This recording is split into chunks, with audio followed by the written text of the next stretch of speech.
What do you do when being obedient to God causes opposition? Opposition is when you experience resistance or adversity in your life or any particular area. A lot of times, this is the pillar that causes a lot of people to walk away from a relationship with God, that walks away and causes them to walk away from the faith. Is because they were obedient to what God asked them to do, and they started to experience a lot of adversity in their life. They started to experience a lot of resistance. They started to experience backlash, a lot of hardship, trials and tribulations. And they did not think this is something that they had to experience. They were uninformed or misled because they thought that walking with God would make life easier.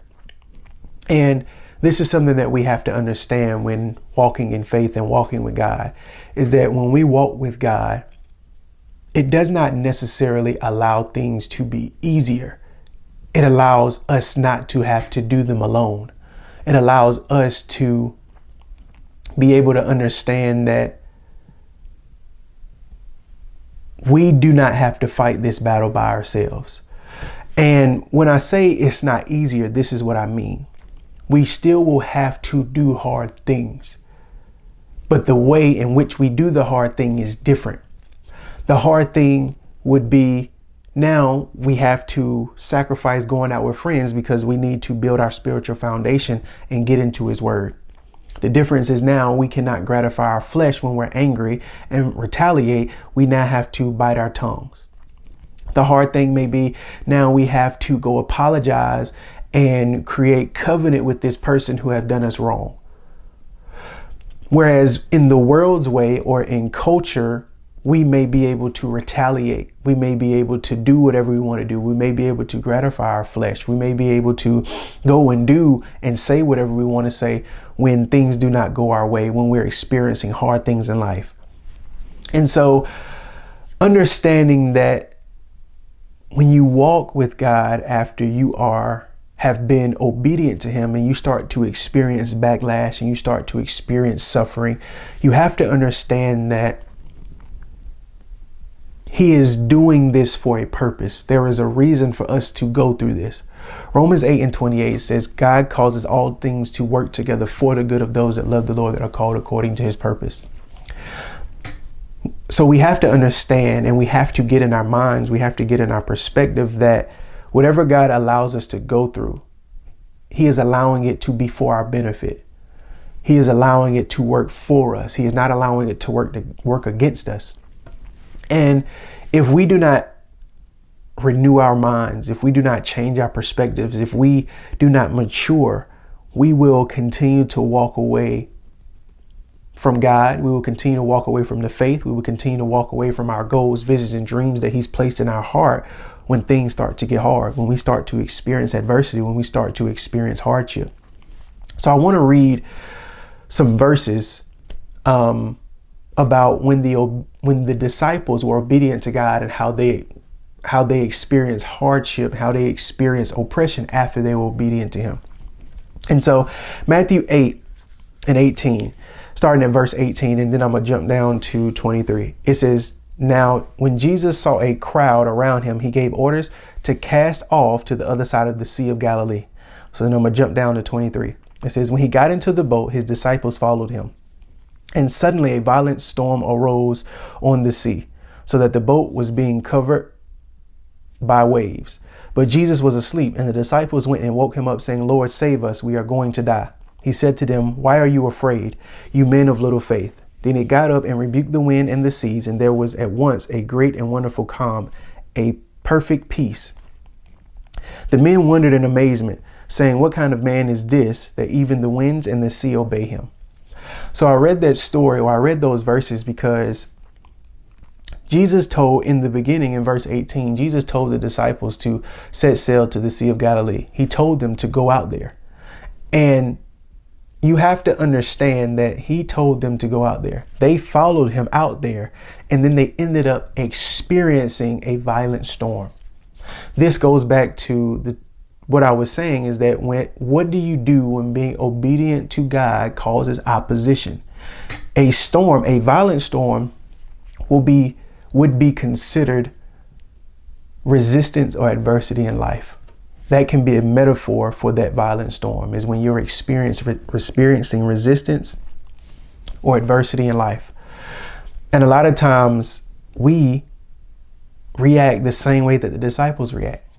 We react and we're looking for Jesus. We're going and we're flailing around trying to figure out what's going on. How did I end up in this situation when I know I heard God tell me to do this? I heard God tell me to apply for that job.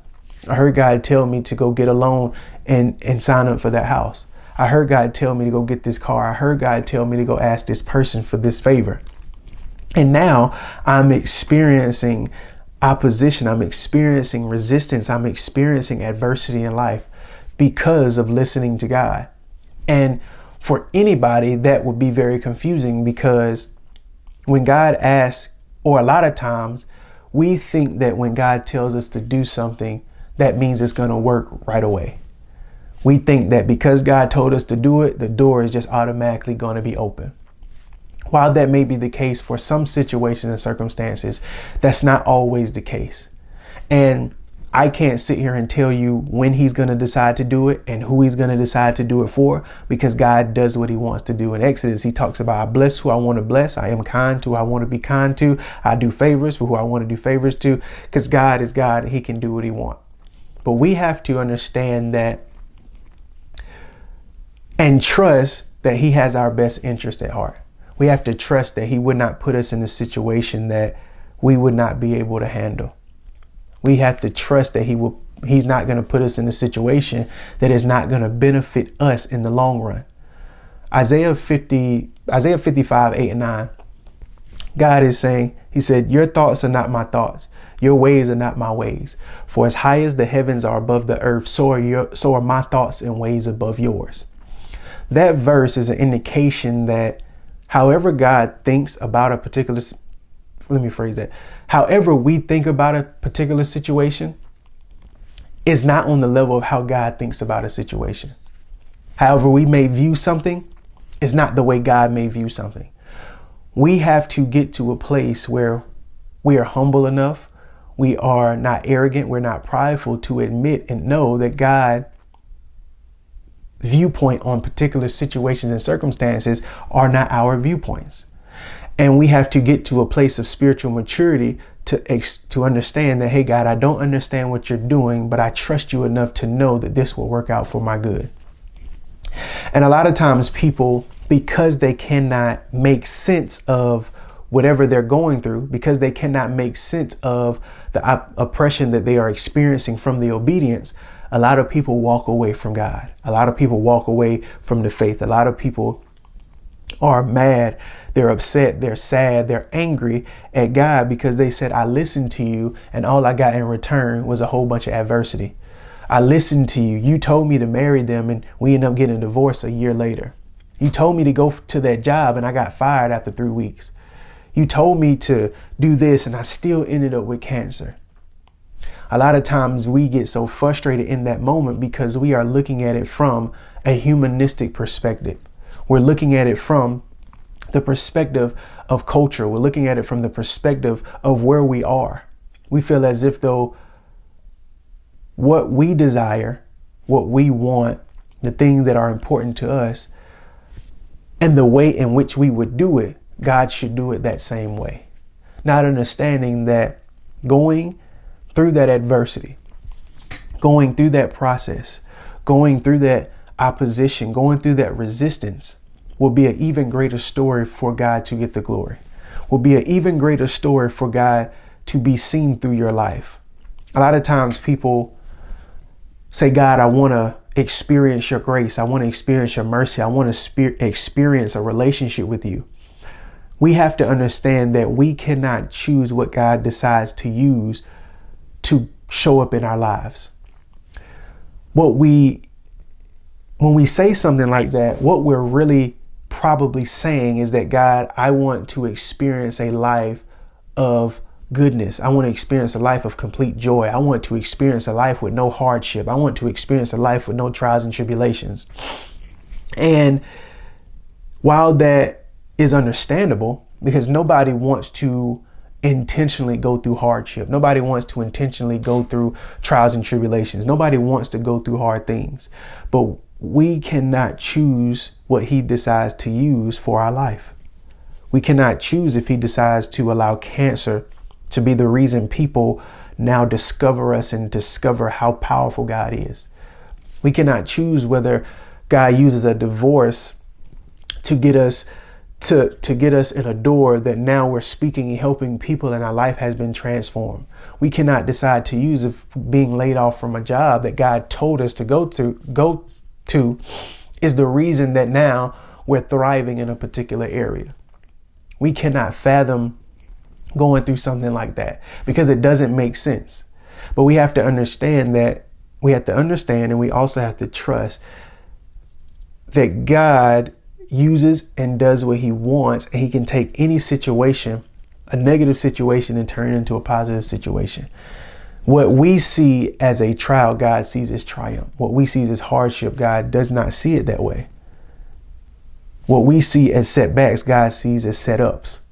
And once we have matured in our trust and our faith in our relationship with him, to understand that regardless of what he takes us through, that he has our best interest at heart, it will be easier for us to be able to endure the process that he's taken us through, regardless of what we face, regardless of what we're going through. That's why in John 16:33, he said, I have told you these things so that you may have perfect peace in me. He said, in this world, you will have distress, trouble, and suffering. He says, but be of courage, be of good cheer, because I have overcome the world. Like, he's letting us know that we will face trials and tribulations in this life. Same thing with Romans 5:3. He said, let us exalt in our suffering and rejoice in our hardship. Same thing in James 1:2. It says, consider it nothing but joy, brothers and sisters, when you face various trials. So we have to understand that when we are going through hardship, trouble, suffering in our relationship with God, that is not a time for us to abandon a relationship with him. That is a time for us to actually get closer to him. That is a time for us to increase our faith, to increase our love for him, to increase our desire for him. That is our time to run to him even more, because he is strengthening us through that process. He is allowing us to grow and develop. And it is not something that is explicitly implied, but it is something that God watches when we're going through hardship. Where do we run to? Who do we run to? Do we run to, okay, going through things in the marriage, so I work more? Okay, can't seem to lose this weight, so might as well just go ahead and eat. Can't seem to get ahead in life, so might as well get in more debt, or might as well go ahead and just spend the money. We have to understand that God watches us when we go through these situations and circumstances. And when we go through them, do we allow our feelings, our emotions, our desires to prevent us from continually going forward in a relationship with him? Do we allow our perspective and what we feel as if though what we feel is right and what's not right to prevent us from seeking his word and seeking his face? Or do we increase our desire for him? Do we increase our hunger for him? Do we get closer to him? Do we allow our faith to continue to allow us to stay on the path? We have to understand that if we're going to walk with God, we have to be in it unconditionally. The same way that he loves us unconditionally, we have to love him the same way. Our actions, our character, our mindset cannot be determined on conditions, because then that will not allow God to trust us with more. And so in this, we have to understand that when you are walking with God, when you have been obedient to what God told you to do, and you start to experience opposition, what do? And the thing that you do is that you continue to keep the faith. You continue to keep moving forward. You continue to keep your head held high. You continue to trust him regardless of the situation or circumstance, because it's going to seem very unfavorable for what you're going through. But if you continue to keep the faith, you continue to keep your eyes on him, you continue to keep moving forward, God will show up in the end. He's never left anybody out to dry. He's never left anybody. He's never forsaken anyone. Hebrews 13:5, he said, I will never leave you nor forsake you. He said, I will not loosen my grip on you. So God will not leave you out to dry. Psalms 37:25, it says, I've never seen the righteous forsaken nor his seed beg for bread. Any righteous means those in right standing with God. So I would advise you, and I want to submit to you, turn back to God. Go back and ask and repent for walking away when things got hard. I know it's tough, but understand that God has your best interest at heart. I hope this video helps, and I'll see you guys next time. Peace.